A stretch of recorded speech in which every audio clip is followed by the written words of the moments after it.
Tatlong bagay na dapat tandaan bilang isang guro. Ang pangatlo ang pinakamahalaga.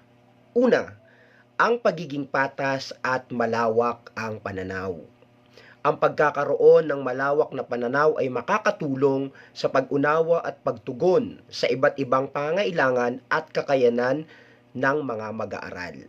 Pangalawa, pagpapahalaga sa komunikasyon at pakikinig. Sa pamagitan ng malalim na pakikinig, ang guro ay maaaring mas maunawaan ang mga pangangailangan ng bawat mag-aaral at maging epektibo sa pagtuturo. Pangatlo at ang pinakamahalaga, pagiging huwaran at inspirasyon.